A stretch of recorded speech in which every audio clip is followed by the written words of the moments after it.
Mick first arrived, remember what your first impressions of him were?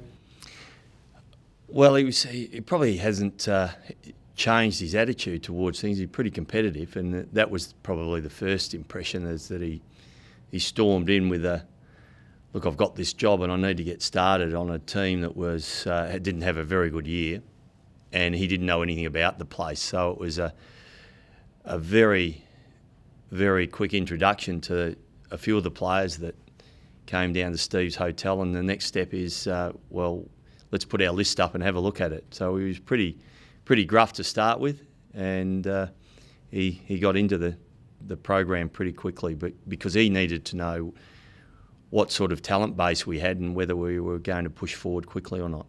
Ron and John did a fantastic job in establishing the play group. With, there was a lot of work that Ron had done to just get this club started, which was fantastic. And then Toddy had the job of really tidying up the list, I guess. He made some really tough decisions, which I think set it up for Mick to come in. He didn't have to make as many tough decisions in the first year because they'd already been done.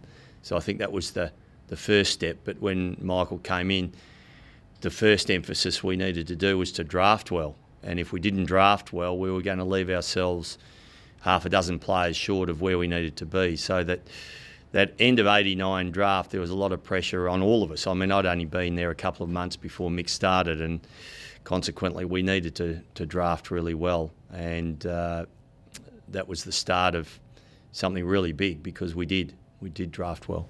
Why was he the right man for the job? Well, I think at the time the directors thought we needed an outside influence. We'd gone with two legends of the game in Western Australia to start with, and whether it was right or wrong, there was a thought that we needed to play better when we're away from home. And Mick became available after his 6 years at Footscray, and in the end, after asking 3 or 4 other people their opinions on our list and whether they'd be interested in coaching, Mick's reaction was really positive, and I think that's why he got the job.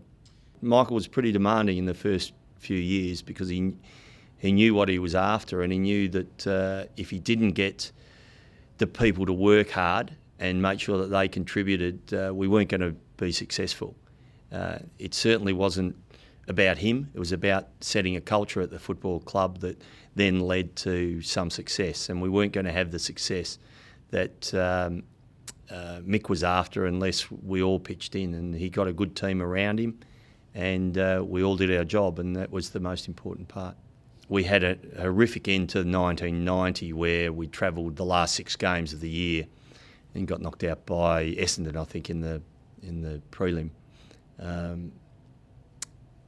It was a really difficult period because I think, Mick, after that we sat down and did the post-season reviews, and I think Michael thought that it was almost impossible to win from Perth if we were going to get that sort of schedule. And we lobbied really hard to get a much better schedule and finish to a season.